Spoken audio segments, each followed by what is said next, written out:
Anak-anak yang terkasih, selamat pagi. Anak kelas 7B. Ya, apa yang akan kita pelajari? Maaf, ini sebenarnya video ini Bapak buat untuk pertama memang kelas 7B ya. Sebenarnya untuk kelas 7 semua pokoknya. Karena yang pertama kelas 7B ya. Besok kelas 7A, D, dan C gitu ya urutannya ya. Pokoknya selamat pagi untuk anak-anak semua kelas 7 ya.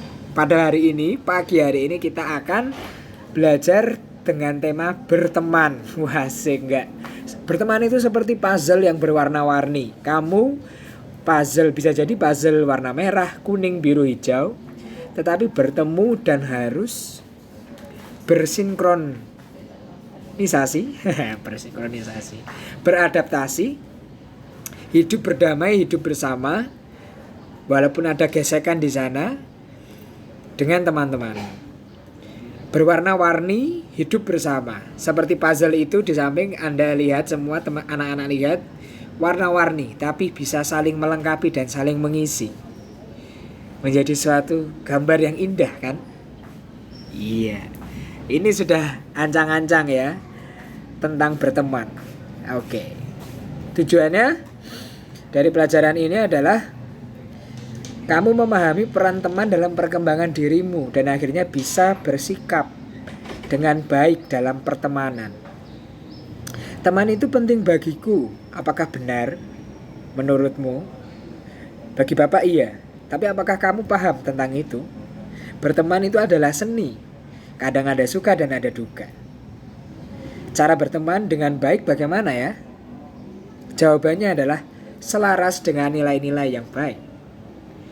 Apa nilai yang baik ingin Bapak tawarkan pada pagi hari ini? Nilai-nilai Kristiani.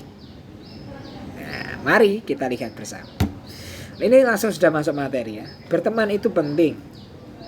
Tidak ada orang yang dapat hidup sendiri. Maka bagi seorang anak, berteman itu sebenarnya belajar hidup dengan orang lain. Bersosialisasi. Karena masing-masing orang berbeda. Tidak ada orang yang persis sama. Bahkan yang kembar sekalipun karakternya bisa sangat berbeda. Maka dalam berteman, satu, seorang anak itu berjumpa dengan pribadi lain yang karakter dan sifatnya berbeda, yaitu teman. Kedua, karena perbedaan itu tak jarang ada konflik, ya kan? Ada yang kadang temannya itu males dan dihina oleh temannya, akhirnya marah, saling ngejek nama orang tua. Wah anaknya Surti, wah anaknya Paidi, wah anaknya siapa, kayak gitu ya. Wah, saling menghina, saling berkelahi. Wah, jangan sampai tinju-tinjuan, sakit, nggak ada gunanya. Nah, karena itu seorang anak di hadapan teman-temannya mencoba beradaptasi. Beradaptasi itu berarti melihat ada banyak karakter, banyak sifat teman-temannya, dan saya menyesuaikan harus bagaimana saya bersikap. Adaptasi. Hidup dengan damai, menghargai orang yang lain, menerima bahwa teman saya punya sifat yang berbeda dari saya. Bagaimana jika sifat teman itu buruk, Pak? Menghina saya, Pak. Saya nggak salah. Disitulah anak-anak belajar mengasihi. Oh, mengasihi itu bukan kalah ya. Mengasihi itu tidak berarti kamu lemah. Justru dengan mengasihi kamu sedang teguh dalam nilai yang baik. Ini gini ya, Bapak jelaskan dalam contoh ya. Ada teman yang menghina kamu, wah pendek, bau badannya. Kalau bau ya harus mandi ya. Rambutnya keriting misalnya. Yang lain. Kamu tidak membalas, bukan berarti kamu kalah. Tetapi kamu sedang memegang nilai yang baik. Kamu tidak menjadi marah. Biarkan saja orang menghina. Yang penting kamu tetap menjadi baik. Itulah harga dirimu. Oh, saya dihina, harga diri saya dijatuhkan, Pak. Bagi Bapak, orang yang pandai menempatkan diri, disitulah punya harga diri. Dia dewasa, tidak seperti anak kecil. Anak kecil kalau dimarahi, anak kecil kalau dihina sekali, dia marah, nangis. Itu anak kecil.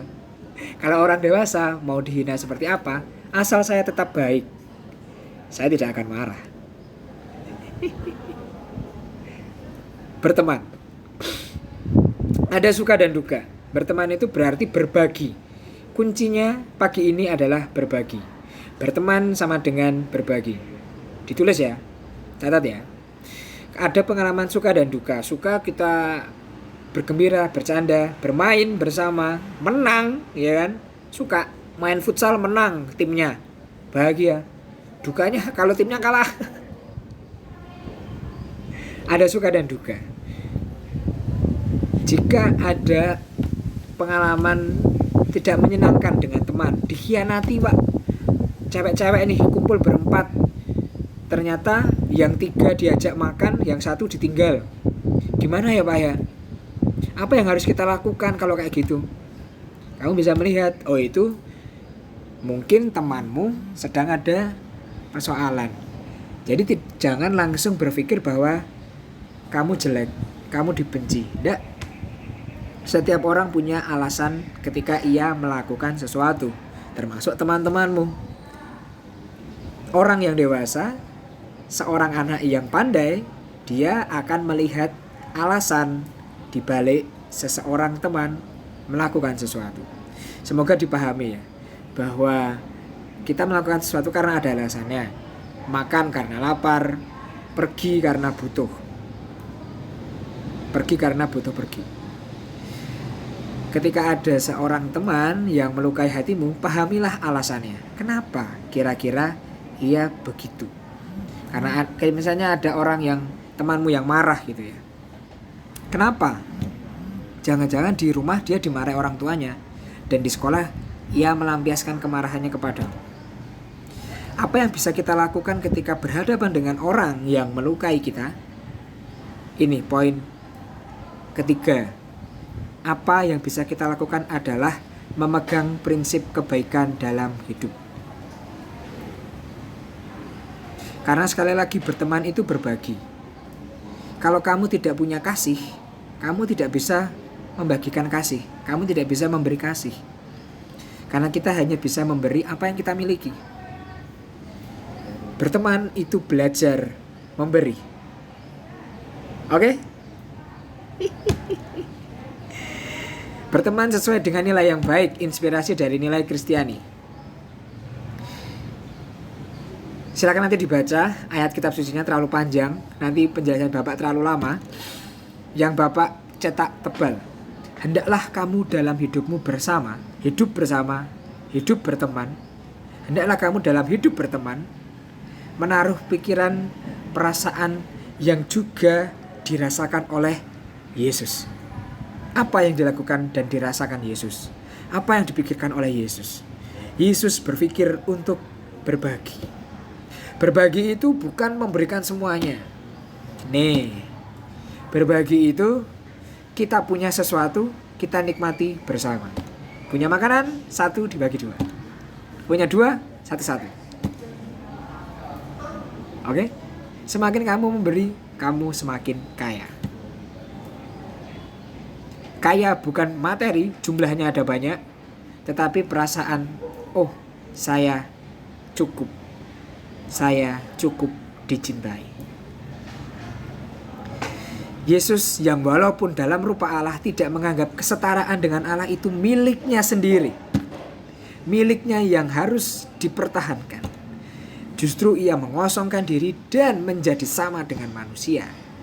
Karena ia ingin berbagi tempat bahagia sebagai anak Allah. Yesus berteman. Yesus teman sejati. Itulah yang menjadikan Yesus teman sejati kita. Karena ia berbagi. Ia sudah punya dari Allah. Dan dia membagikannya padamu, pada Bapak, pada semua orang. Ketika kita berteman, kuncinya itulah. Ketika berteman, kita punya kasih.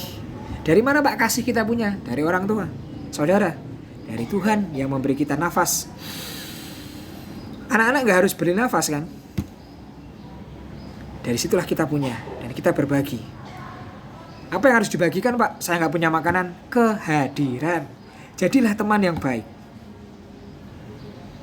Jadilah teman yang baik. Bagaimana Pak caranya? Temukan dalam persahabatan. Tidak akan mudah, tapi kamu bisa menjadi anak yang setia. Kuncinya menjaga nilai yang baik erat-erat. Walaupun kamu dibenci, tetaplah mengasihi. Ketika kamu ada di atas, dipuji-puji, tetap mengasihi. Tidak menjadi sombong. Itu kuncinya. Oh ya, tontonlah film singkat ada di lampiran linknya. Lalu setelah menonton itu, tolong jawab pertanyaan refleksi. Refleksi itu adalah melihat hati. Karena hati yang baik, disitulah tindakan baik kita. Jadi kita harus melihat hati itu. Karena disitu inti jiwa kita ya. Nah, ini pertanyaannya. Nanti tolong di screenshot ya. Bagian ini di pause dulu video Bapak. Lalu kamu catat pertanyaannya. Lalu dijawab di bukumu. Boleh diketik, boleh ditulis tangan. Lalu dikirim di bagian penugasan. Ya, ini ya. Bila aku menjadi Akmal dalam film singkat, apakah kamu mau berteman dengan Rizky? Jika kamu jadi Akmal. Jika kamu jadi Akmal, kamu mau enggak berteman dengan Rizky? Apakah berteman itu penting? Mengapa? Ketiga, apakah yang aku lakukan bila ada teman yang membenciku dan melukai hatiku? Jawab pertanyaan itu, kirim bagian penugasan. Terima kasih anak-anak, selamat pagi.